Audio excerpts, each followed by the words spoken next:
So కేంద్ర ప్రభుత్వం అయితే 2 కోట్ల ఉద్యోగాలు టార్గెట్ ఎలా పెట్టుకుందో మీరు కూడా అలాగే టార్గెట్ పెట్టుకున్నారు. దాదాపు ఇప్పుడు ఫిబ్రవరి, మార్చ్, ఏప్రిల్, మే వరకు కూడా దాదాపు 4 లక్షల ఉద్యోగాలు ఇవ్వాలి అని 5 ఏళ్లలో కలిపి మొత్తం 20 లక్షల ఉద్యోగాలు ఇవ్వాలని టార్గెట్ పెట్టుకున్నారు. అది ఎంతవరకు సాధ్యమయ్యే అవకాశాలు ఉంటాయి? ఈ మే వరకు గ్రౌండింగ్ కానీ అలాగే ఎగ్జిక్యూట్ కానీ ఎలా అవుతున్నారు? అదే మేడం, మేము చెప్పినట్లుగా రాష్ట్రంలో 20 లక్షల ఉద్యోగాలు మేము యువతకి ఇస్తాము, లేదంటే వారికి ఉద్యోగ భద్రత కింద నిరుద్యోగ వృత్తి ఇస్తామని కూడా చెప్పాము. ఇందాక శేఖర్ రెడ్డి గారు అంటా ఉన్నారు, జగన్మోహన్ రెడ్డి గారు 2019 నుండి 24 వరకు ఒక్కసారి దావోస్కి వెళ్ళారని చెప్తా ఉన్నారు.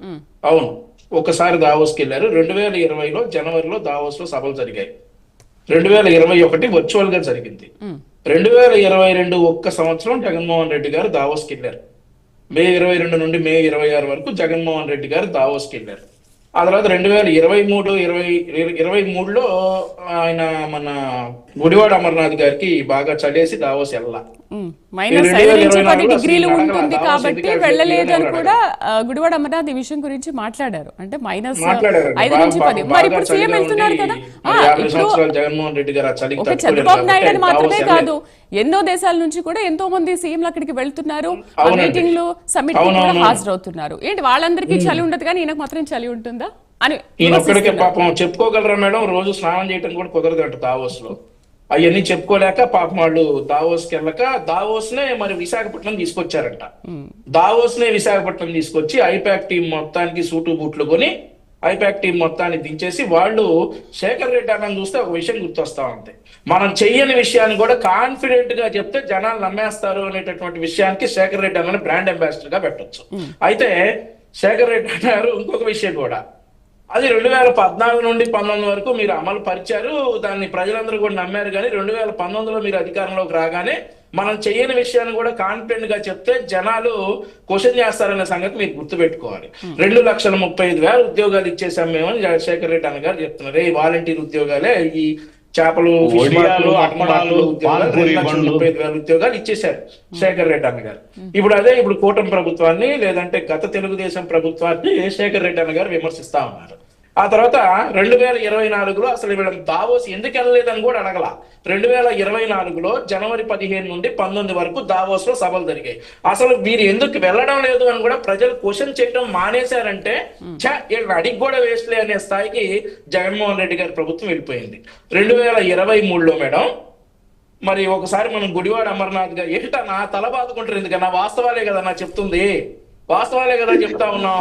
2023లో రాజకీయాల కోసం తప్పుగా పట్టించదు.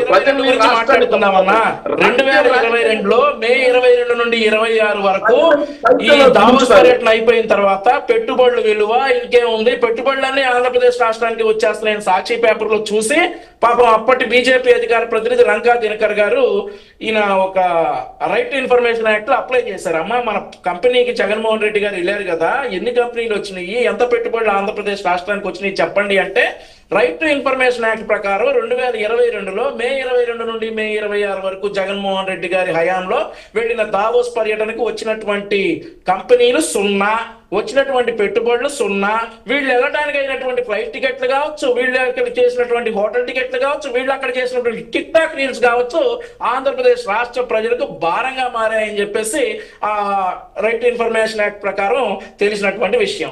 ఆ తర్వాత 2023లో అసలు వీళ్ళకి ఇన్విటేషనే రాలేదు దావోస్ నుండి.